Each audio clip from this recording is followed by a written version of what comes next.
Estamos unidos en función de un tema que es vital para todos los cambios educativos que puedan realizarse en el país, los que están en curso y los que puedan venir más adelante. Y es el tema del maestro, ¿no? No puede haber ninguna reforma, ningún cambio educativo que sea eficaz si no involucra a los maestros. Por eso es que nuestro evento se titula Maestros Protagonistas de la Calidad Educativa. Los maestros son los protagonistas de los cambios educativos, ¿no? Y hoy en día se habla mucho de renovación docente, de desempeño docente, ¿no? Y creo que yo buscaba cuál es la palabra que expresa mejor esto, ¿no? Y la palabra que expresa mejor esto, lo que todos queremos, es revaloración docente. Es una palabra mucho más amplia, mucho más significativa, y que, digamos, tiene para mí 4 componentes que también los he querido indicar con R, todos, ¿no? Revaloración, ¿qué significa revalorar? Bueno, en primer lugar, significa renovar, pero también de crecer como persona, como actor del cambio, ¿no? En segundo lugar, creo que hay también en la revaloración docente una idea de resarcimiento de la deuda que el país tiene con los docentes, ¿no? Resarcir al docente de un conjunto de afectaciones de las cuales ha sido objeto durante largas décadas, ¿no? En tercer lugar, hay la idea de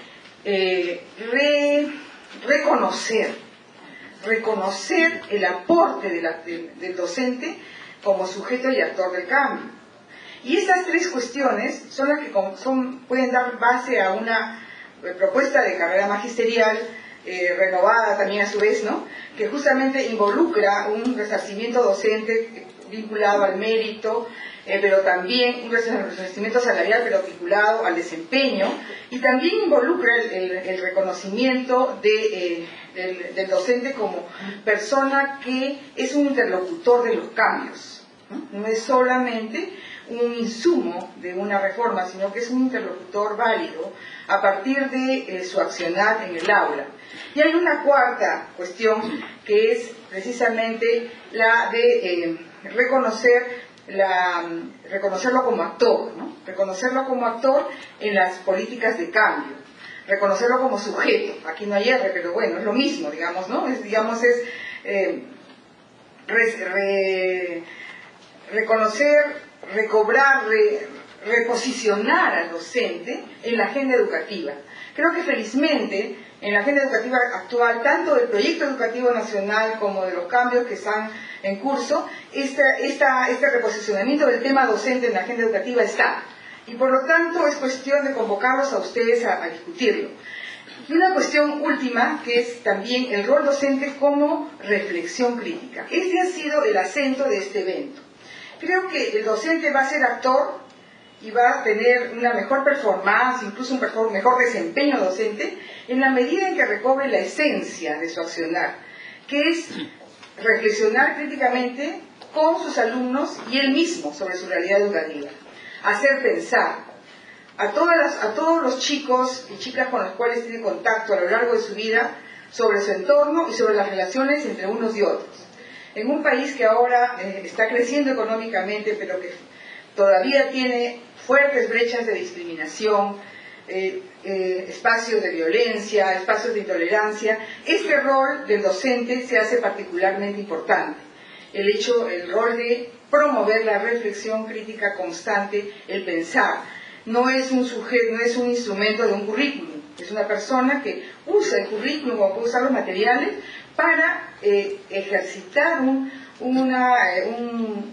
pensamiento cognitivo, metacognitivo, más que la palabra cognitivo siempre me resulta reduccionista, un rol más bien de mirar su propia historia y mirarse él dentro de la propia historia y a sus alumnos también como actores del cambio, es decir, formar ciudadanía. Muchas gracias. En nuestro país, la preocupación social o la preocupación de los medios de comunicación por la convivencia se da solamente cuando hay factores negativos, cuando hay problemas. El bullying, por ejemplo. Entonces, salen el bullying, las peras malogradas, está también en televisión hablando de las peras malogradas y no sé qué, ¿no? O abusos sexuales, o drogas, o violencia entre escolares. Ahí entonces se habla de la convivencia.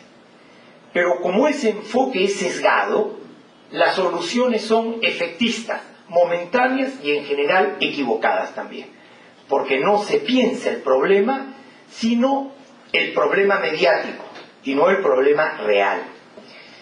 Nosotros tenemos que salir de eso y hay que plantear la convivencia como un tema fundamental para construir la felicidad, pero en segundo lugar también, mis estimados colegas, para construir los aprendizajes. Quiero decirles que el segundo estudio regional comparativo y explicativo, el CERCE, desarrollado por el Laboratorio Latinoamericano de Educación en 16 países de América Latina, encontró dos factores claves que promueven el aprendizaje de los estudiantes. Uno de ellos, la distribución del ingreso. O sea, mayor ingreso en promedio, mejores rendimientos en promedio. Pero el segundo factor, casi con el mismo peso, la generación de un ambiente de respeto, acogedor y positivo en el aula, lo que llamamos el clima institucional y que está determinado por la convivencia. Esto es un estudio real sobre rendimiento académico, porque no se puede aprender en una olla de grillos, cuando tienes que estar cuidándote, colegios donde los chicos tienen que salir al recreo cargando sus cosas para que no les roben, y los profesores el día de paga ir juntos para que no los roben los alumnos a la salida. Y no estoy hablando poesía, por si acaso, ¿no? Estoy hablando de realidades bien concretas. Entonces, el rendimiento también está influido por el factor de la convivencia. El informe del ORS, que aquí fue poco difundido, informe de la UNESCO para la educación en el siglo XXI, señala: nada puede sustituir el sistema formal de educación y nada puede sustituir la relación de autoridad, pero también de diálogo entre el maestro y el alumno. Esta relación, esta convivencia es el eje fundamental del proceso educativo. Las tecnologías, por supuesto, que son muy importantes, pero la relación, el diálogo profesor-alumno es, según informe del ORS, que sabían de computación, es el eje de la relación profesor-alumno. Señala también el informe del ORS los 4 pilares del aprendizaje, que hubo un tiempo en que se usaban como jarabe de lengua, pero en la práctica no se utilizaban, acuérdense. Aprender a conocer, no conocer, aprender a conocer, aprender a hacer y aprender a vivir juntos. Uno de los que es vivir juntos, convivencia. Y ese pilar ni lo tocamos ni nos interesa, ni entra en las estadísticas ni en las demandas. Y por eso tenemos nosotros, que somos maestros, que generamos opinión, incidir en el aspecto de la convivencia. Ahora, la convivencia es un tema muy amplio y me quedan 14 minutos y yo podría enfocarlo desde muchos aspectos, tengo que escoger uno. Y voy a tocar el rol del maestro en la generación de una convivencia adecuada. Voy a dar unos cuantos tips. Entiendan que estoy seguro de que algunos dirán, pero faltó esto, faltó lo otro. Por supuesto que faltó muchísimo, porque el tiempo no nos da. Pero esto es sobre todo para despertar el entusiasmo y para despertar el interés en diversos temas que nos permitan englobar mejor las cosas. ¿Bien? En primer lugar, algunos de los tips. La convivencia es importante no solo para los alumnos, es también para la felicidad y desarrollo profesional del propio maestro. ¿Cuántos de nosotros en nuestros colegios hemos sufrido cuando no hay una buena relación? Cuando nuestro colegio es una olla de grillos, cuando rajamos unos de otros. Cuando era jefe del gabinete he tenido que ir a hacer pues estas funciones que les tocan a los asesores de ir a hacer de baja policía del ministerio, porque eso no va a ir el ministro. Y el 90% de los problemas, ¿cuáles eran? Ruptura de relaciones. Director peleado con los profesores, profesores entre sí, profesores con los padres. O sea, ¿cómo puede un maestro ser feliz en una olla de grillos? Y nuestra felicidad, estimados colegas, influye en la felicidad de los estudiantes. Y el grado de convivencia entre los maestros influye en el grado de convivencia de los estudiantes. Cuando entre los maestros no hay una convivencia adecuada, la convivencia en los estudiantes no se da, porque eso se aprende, no se dice. Ahora, la convivencia tenemos que plantearla desde el aula, pero también en la institución educativa. Claro, cada uno de nosotros tiene que tratar de hacer una buena convivencia en su aula, pero si la hacemos aislada de la institución educativa, Sabemos que eso no va a durar. ¿Cómo hacerlo? Es difícil. En primer lugar, si estamos convencidos de eso, hay que buscar aliados entre alumnos y entre profesores para empezar a generar relaciones de convivencia. Sin aliados no hacemos nada. En la soledad no se construye. Entonces, ese es un primer tip que les doy. Si estamos convencidos de la importancia de la convivencia, yo les digo con franqueza, estoy convencido. Este año cumplo 43 años de profesor. Por si acaso me empecé a los 17, no es que sea tan viejo.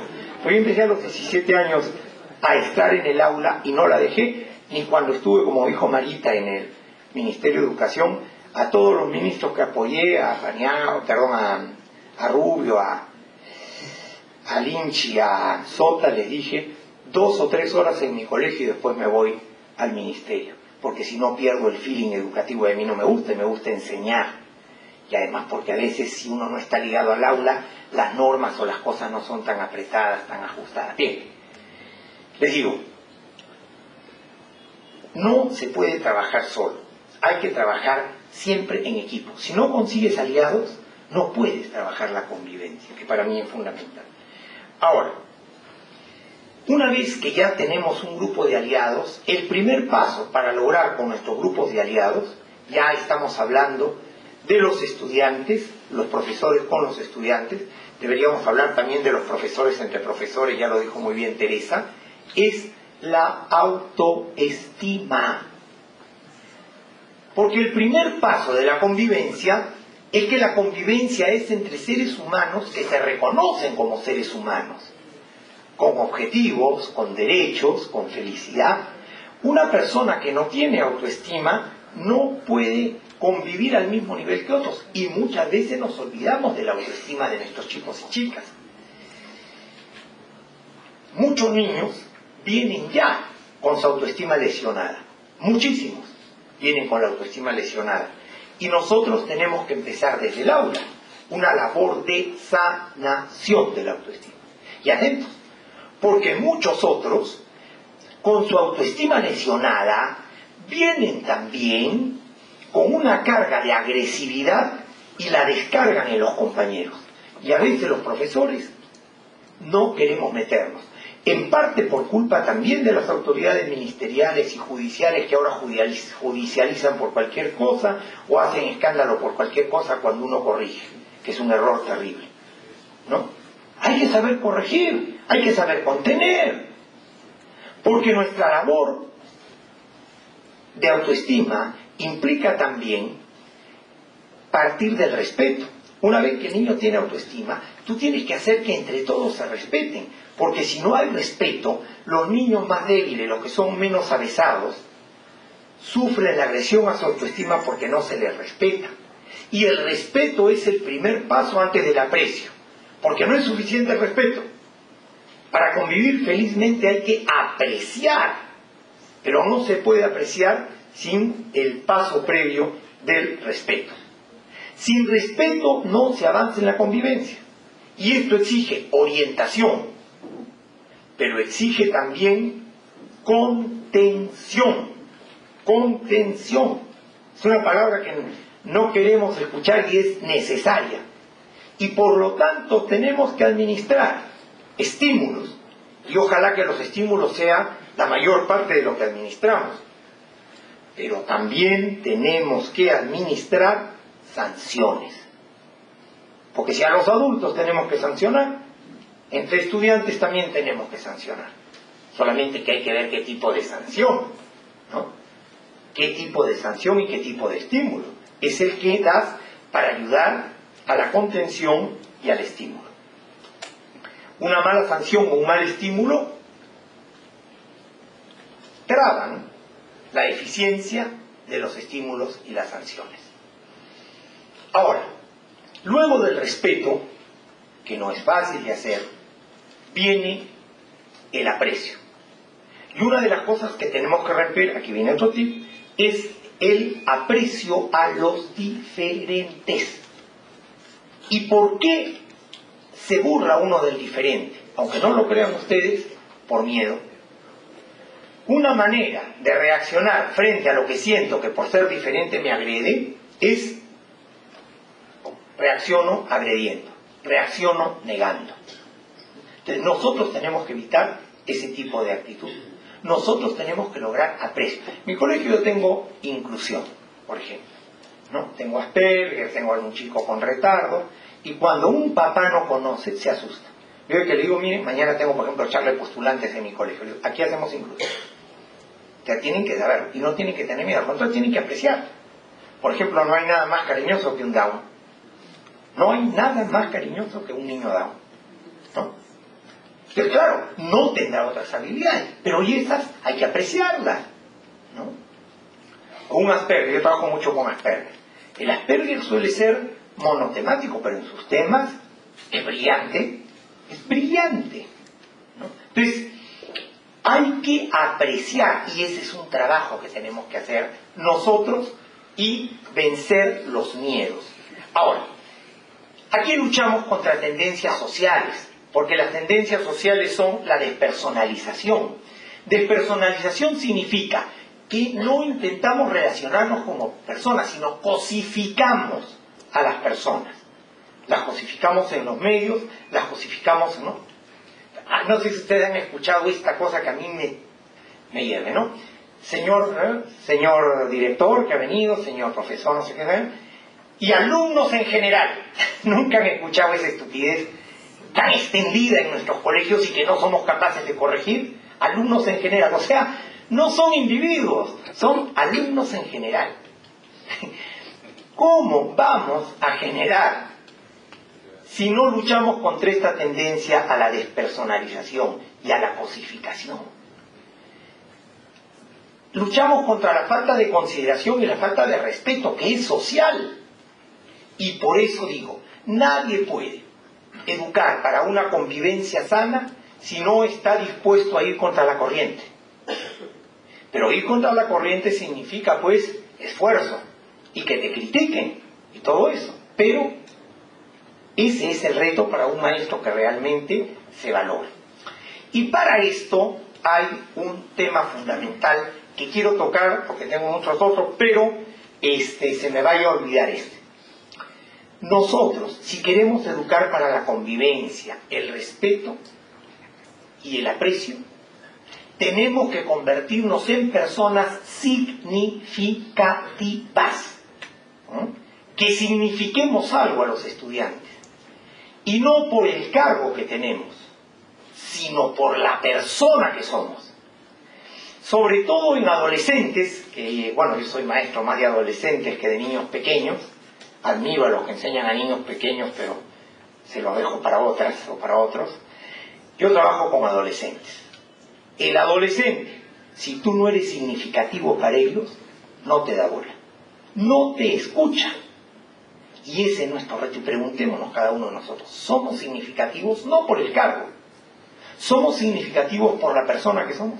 Y aquí no está hablando de perfección personal, sino de que reconozcan que quieres. Lo primero que hace significativo a un profesor es su cariño por los niños. No hay nada que lo haga más significativo que eso. La justicia. Un profesor que no es justo, el profesor tiene preferencias. Lo primero que te saca, ¿no? Y claro que a veces tienes preferencias. Yo suelo tener preferencia que le llaman hacia los que están peor. Digamos, hacia los que están sin papá, sin mamá, a mis adoptados, a todo. Pero los chicos se dan cuenta que es una preferencia para que se nivelen, no una preferencia de otro tipo. Entonces, amor, rajarte por ellos. Cuando el profesor se raja por los chicos lo sienten. Y cuando tú castigas, ellos se dan cuenta de que lo hacen por cariño. Y reconocer los errores, que es otra de las cosas fundamentales para ser significativo. Yo muchas veces me equivoco, pero si me lo hacen ver, yo me paro entre los estudiantes y digo, muchachos, metí la pata, disculpen, aquí fallé. Y eso no te quita el aprecio de los estudiantes, te lo gana. Hay que ser significativos. Ahora, hay que recordar que hay que tener apertura, escucha y diálogo para generar convivencia. Hay que escuchar. Hay que darnos el tiempo de escuchar, no solamente dar sermones. Además, por si acaso digo, por lo menos en adolescente el sermón no sirve. Estas largas peroratas que se tiran los maestros el 28 de julio. ¿Te creen que alguien nos escucha? ¡Qué ilusos! Los aplausos son cuando han acabado porque acabaron. Lo que nosotros tenemos que hacer es escuchar, dialogar. A veces tenemos que dar norma, pero después de escuchar, no se puede dar una sanción, no se puede dar un estímulo sin antes dialogar, sin antes conversar. Que los alumnos se involucren. Si no logramos que los alumnos se involucren en la elaboración de las normas de convivencia, en la evaluación de los mismos profesores, yo les advierto que en mi colegio eso lo hago y funciona bacán. Tanto cuando hay un nuevo profesor, Consejo Estudiantil nombra su jurado yo tengo un número de jurado de profesores, jurado de alumnos, y los dos son los que definen si un profesor entra o no. Y cada semestre evalúa a los profesores con los estudiantes. Y eso nos ha hecho crecer. A mí como profesor, en primer lugar, ¿cuántas tareas son aburridas? Ya, tendré que mejorarlas. Tenemos que mejorarlas. Sí, tengo ahí el reloj, no te preocupes, soy exacto como inglés. Muy bien, entonces, involucren a los estudiantes. Involúcrenlos a todos. Generen espacios para involucrarlos. Ahora, yo quisiera terminar en el minuto que me queda, porque tendría otra cosa para decirles lo siguiente. La convivencia enseña, pero también hay que enseñarla. A convivir se aprende, así como se aprende a convivir mal, se aprende a convivir bien. Y hay que entonces tener dos cosas, no tener unas expectativas irreales. Cuando nosotros tenemos expectativas de convivencia que son irreales, nos frustramos. Pero al mismo tiempo tenemos que tener sueños que sean alcanzables, objetivos alcanzables. Porque cuando vamos alcanzando objetivos nos sentimos contentos. Y no nos desanimemos si no vamos a la suficiente velocidad. Y el premio para una buena convivencia va a ser alumnos contentos y alumnos felices, y ustedes, nosotros felices. Yo no podría ser feliz en un colegio donde no haya convivencia feliz. Sería tremendamente triste, estaría todo el tiempo con ganas de no ir. Muchas gracias. Quiero insistir en algunas cosas. Cuando yo era niña, estudiaba gramática. Cuando empecé a trabajar, enseñaba lenguaje. Ahora, como decimos, comunicación. Felizmente progresamos, ¿no? Yo no tengo nada contra la norma, las reglas de lo correcto, son convenientes, pero ¿qué es lo más importante, no? No los trucos, no las técnicas, no las reglas, no las normas. Los medios de comunicación tienen también todo eso, sino que sean realmente el medio que nos permite comunicarnos, entendernos unos con otros, ¿no? Lo más importante es eso. Y creo que ahí está también una apuesta por humanizarnos. No se puede ser plenamente humano si no se comunica uno, si no está ávido además de comunicación.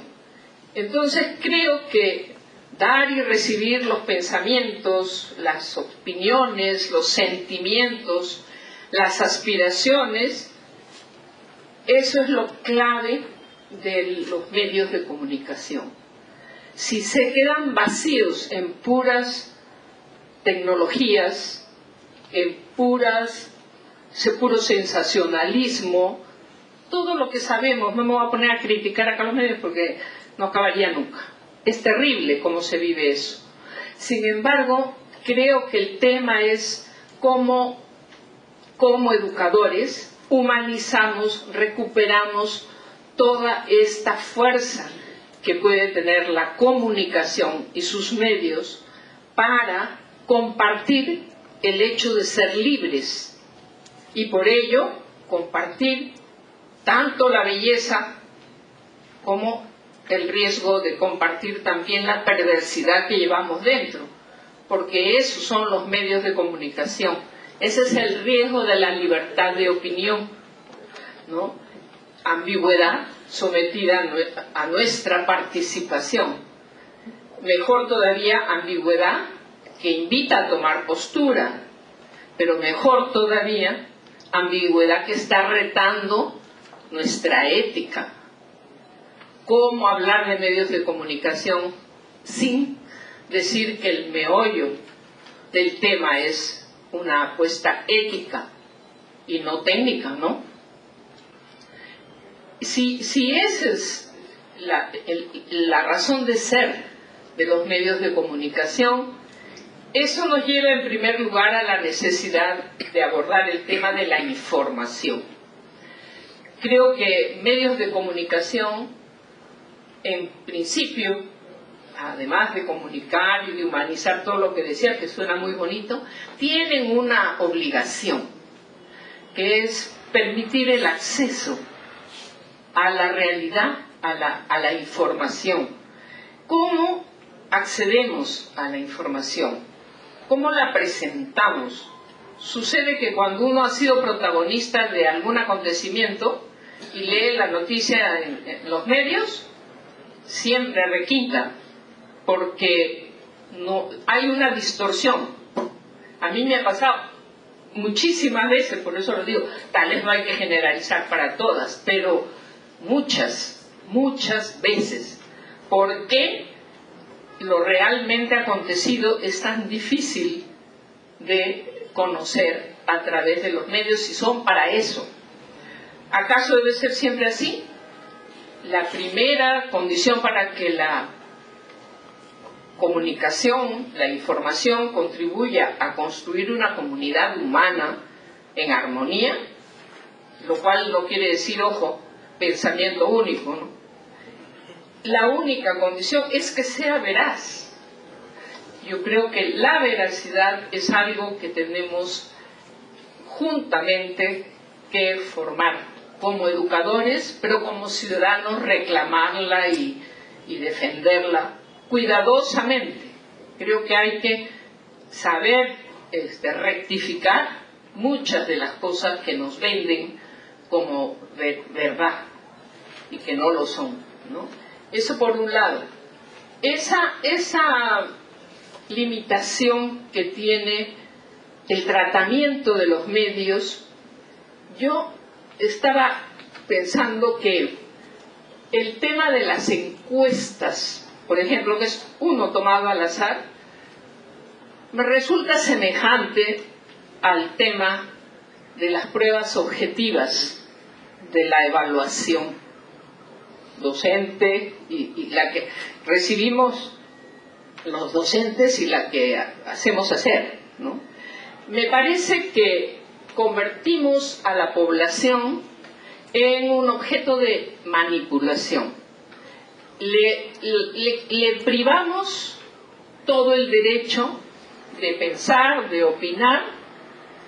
La cuestión es acierto, ¿no? Al azar. Muchas veces se contestan las pruebas así.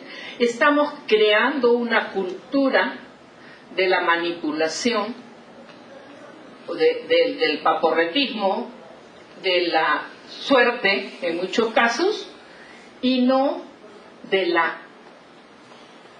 puesta en uso en derecho de mi libertad de opinión, de expresión. Yo creo que estamos castrando pedagógicamente a la sociedad y a la educación con este tipo que se dice meritocrático. ¿Qué mérito hay en saber contestar preguntas cerradas? Eso ya es una mentalidad, y confundir con eso lo que es la dignidad y la exigencia de un desempeño docente. No tiene nada que ver. Es lo fácil para poder calificar, pero como digo, para mí es castrante de toda pedagogía. Y creo que por ahí tenemos mucho que que retomar, porque nosotros podemos pedir al sistema y a los medios de comunicación que se tenga mucho más espacio para arriesgar la propia palabra, la opinión, y no para dar contenidos cerrados, ¿no? Las encuestas en muchos casos son eso. Pero no puedo opinar mucho, creo que son necesarias, hay cosas objetivas que pueden recogerse, pero tanto cuanto. A mí jamás me han hecho una encuesta, entonces mi opinión no existe. ¿De qué manera reflejamos en las encuestas y en las pruebas lo que puede ser la necesidad de ir formando personas capaces de defender su punto de vista, de discrepar, etcétera, etcétera, porque la democracia es eso, la convivencia es eso. Para obtener, por otro lado, la información, hay que aprender a escuchar, decía también mucho Juan, insistía en escuchar, iguales para obtener información, aprender a leer, lo cual no equivale solamente a alfabetar, evidentemente. Decíamos en los años 70 hay que aprender a leer la realidad para poder escribir la historia, ¿no?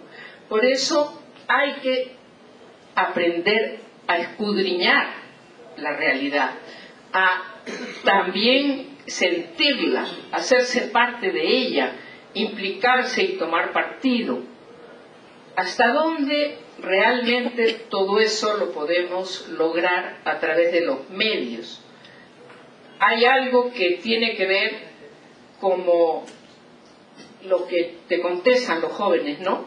Tú les dices, ¿tú de qué manera te enteras de las cosas? ¿Tú de qué manera vas aprendiendo lo que pasa? Y te dicen, por la tele. Y le dices, ¿pero tú crees que siempre te dicen la verdad? Sí, ha salido en la tele, es verdad. O la gente que te afirma en la calle, es verdad porque lo he visto en la televisión, ¿no? Entonces hay toda esta distorsión que nos va inhibiendo el uso de nuestra facultad de cuestionar la validez de las cosas, la veracidad de las cosas. Entonces yo sí creo que estamos hoy día saturados de información, eso lo sabemos, y con el peligro de ser a la vez totalmente acríticos frente a ella. Entonces el exceso de información atenta contra la capacidad de reflexión, de concentración, elementos claves para lograr aprendizajes.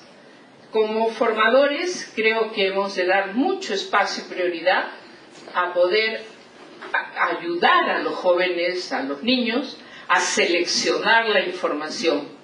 Como seres libres y pensantes hay que aprender a discernir y a tomar postura, a optar.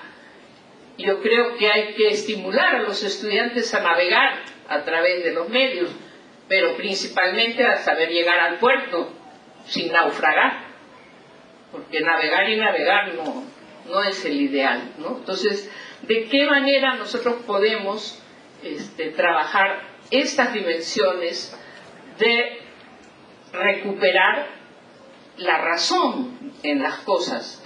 Porque los medios en muchos casos lo que hacen es agudizar la emotividad, pero no tanto la reflexión, el razonamiento, el espíritu crítico, que ese es el otro aspecto de la información, del acceso a la comunicación real. Es la formación crítica del espíritu, ¿no? Para ello es necesario, sabemos, comparar, analizar, saber protegernos de los medios, desarrollar la capacidad de mantenernos libres frente a su agresión y a su contrabando ideológico. Tendría que ser, de alguna manera, una actividad obligatoria en la educación de niños, niñas, de jóvenes y adolescentes. sin excluir a los adultos, por supuesto, la lectura crítica de los medios de comunicación social, de las publicaciones periódicas, de la televisión, el uso de las nuevas tecnologías, etc. En muchos países se está incorporando en el currículum, en varios países, en Canadá, en Estados Unidos, en Australia, etc.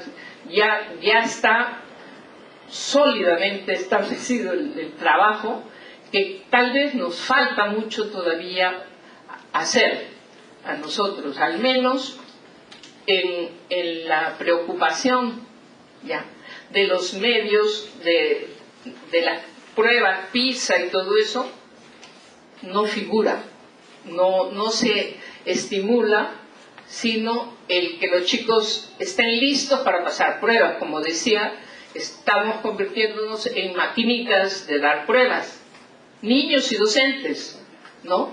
Recuperemos el actuar en sociedad como personas capaces de intercambiar, de producir conocimientos, y que educar para la comunicación es a la vez, ¿no?, orientar para realizar análisis más complejos y más completos, y al mismo tiempo para que las relaciones entre las personas sean mucho más ricas. Es una educación que genera nuevas relaciones simbólicas y nuevas expresiones del ser social. Educar para la comunicación no es solo realizar análisis teóricos, es un proceso que necesita ser adaptado a cada una de las etapas del crecimiento de las personas, de los grupos, ¿no?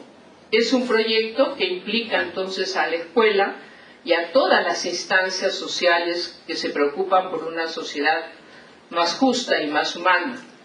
Creo que educar para la comunicación es la parte muy significativa del proceso educativo más complejo, porque es formar ciudadanos esclarecidos que buscan relacionarse e interactuar en forma más consciente con expresiones colectivas de participación y, como decía, de veracidad. Esto es lo que permite la democratización en la sociedad y el poder vivir y defender toda vida y toda forma de vida. Eso es lo que se expresa a través de la comunicación, la vida. Si no, no vale. Muchas gracias. No sé cuán experta seré, pero lo que sí puedo decir que he tenido la felicidad de poder trabajar con grupos humanos diferentes, de culturas diferentes a las mías, aquí en el país y luego fuera del país. He visto con felicidad también que poco a poco, aunque sea todavía en el discurso, pero poco a poco hay mucho más conciencia de lo diverso que es nuestro país. Hay bastante más necesidad, inclusive a veces, de aprender sobre esto de la interculturalidad. Pero yo lo interpreto más como una preocupación genuina y muy valiosa por saber cómo responder a nuestra diversidad. Y la diversidad tiene diferentes dimensiones. Somos diversos, es cierto, en lenguas. Muchas veces he preguntado yo en diferentes foros, esta vez no les voy a hacer la pregunta, porque muchas veces he preguntado, ¿y saben cuántas lenguas hablamos en el Perú? No contesten. No importa si no aciertan, digamos, ¿no? Pero muchas veces me he encontrado entre grupos, y me acuerdo una vez dando una charla a candidatos, a congresistas, ¿no? Y del castellano, quechua y aymara no salía. De repente por ahí alguno decía ayánica, pero nada más. ¿Pero por qué no sabemos eso? Porque nunca nos los enseñan. No está en los textos, no está en los textos escolares, pero tampoco está en la formación docente. Entonces, en ese sentido, yo siempre voy a defender al docente, porque es producto, somos todos productos de nuestra educación. Y los que hemos tenido la suerte, la oportunidad de asistir a escuelas particulares o de viajar fuera, etc., hemos tenido las oportunidades que no se les da a todos los docentes que conforman el gran magisterio peruano. No saben, no porque no quieren o no les interesa, sino porque no han tenido la oportunidad de saber sobre ella, ¿verdad? La diversidad no solamente es lingüística, es también cultural. Los grupos pueden hablar la misma lengua, pero pertenecer a culturas diferentes. Yo recuerdo una alumna mía de San Marcos decirme: doctora, estoy trabajando en los barracones del Callao y le juro que no entiendo a mis alumnos.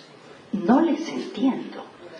Era otro castellano, era otra forma de manejar el lenguaje, y le tomó su tiempo a esta muchacha comprender a sus alumnos de los barracones del Callao. La misma lengua, pero distinta cultura. Somos también muy ricos en nuestros pisos ecológicos, nuestra diversidad biológica, etcétera, etcétera. Es entonces lo primero que debemos hacer es reclamar la oportunidad, demandar la oportunidad y buscarla también, la oportunidad de conocer esa diversidad. Solo el conocimiento de una realidad nos puede llevar entonces a reconocer su valor, reconocer y valorar el gran valor que tiene ser un país diverso.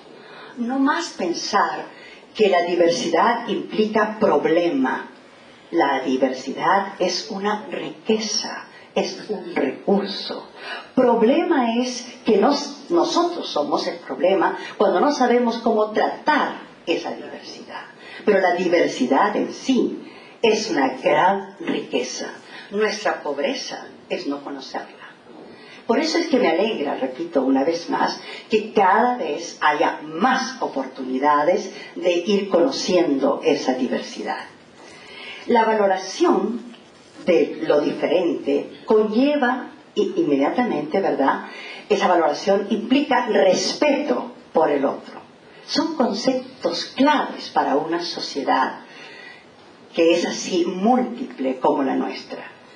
El saber lo que es la diversidad, el respeto por la diversidad, por ser un derecho que tiene cada uno de los diversos, incluyendo a nosotros mismos, ¿cierto?, de ser considerado por lo que es, por su propia identidad.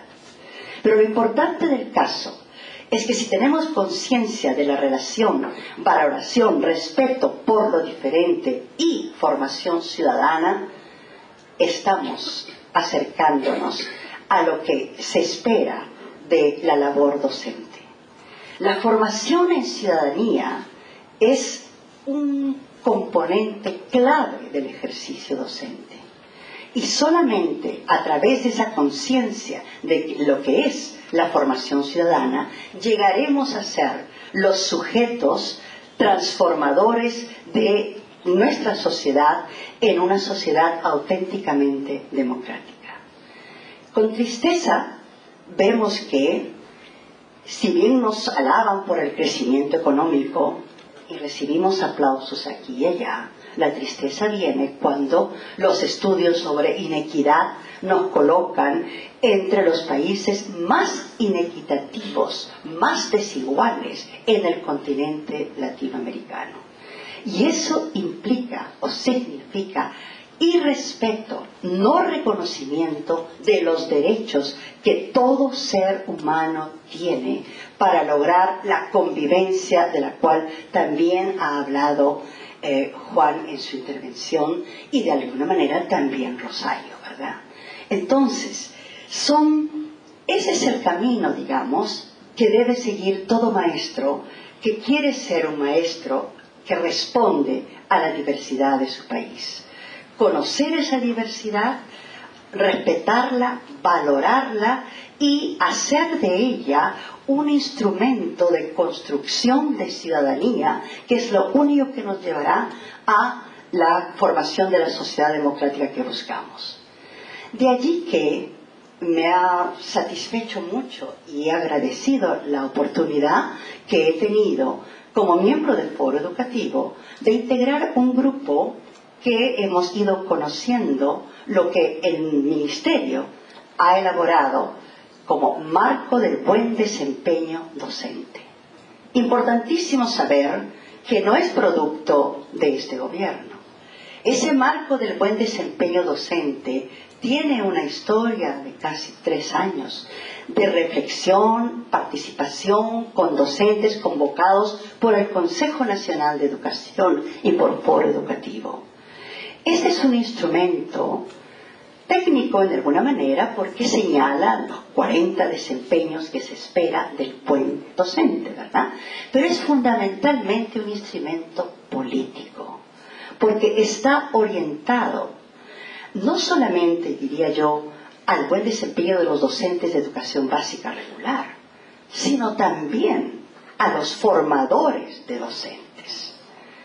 ¿Cómo vamos a querer un maestro que forme ciudadanos si él, en su formación docente, no ha tenido la experiencia de lo que es formar ciudadanos?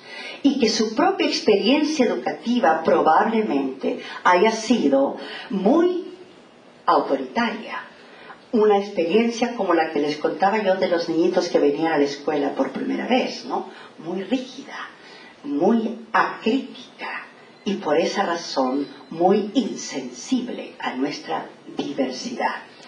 Entonces, yo felicito realmente que ya tengamos este marco del buen desempeño docente que pronto conocerán todos los docentes porque será un documento de reflexión y en él van a encontrar, y me felicito también que entre los aprendizajes fundamentales, ¿no?, ya no está únicamente la comprensión de lectura y las operaciones matemáticas, está también la formación ciudadana. Entonces, para lograr estos nuevos aprendizajes, uno de los ejes fundamentales es la convivencia, de la que ha hablado Juan, como decía hace un momento, ¿verdad? Pero esa convivencia, digamos, la exigencia de desarrollar competencias para aprender a convivir con los demás, ¿no?, debe ser consciente el maestro que no es únicamente la convivencia en el aula, sino es la convivencia en nuestro entorno. El clima del educativo no se refiere únicamente al aula, sabemos, sino también a toda la institución educativa, pero no para allí. Es toda la comunidad y es su relación, un minuto, apuro. Convivencia, repito, no pensarla únicamente en el aula, sino fundamentalmente convivencia con el entorno, la comunidad. Y cuando digo entorno, es lo humano y lo natural. La convivencia con la naturaleza de la cual comenzamos recién a ser conscientes. Pero es importante decir que la búsqueda de la convivencia no es simplemente armónica, no. Aprender a convivir es aprender a enfrentarse al conflicto. Y eso hay que tenerlo muy presente.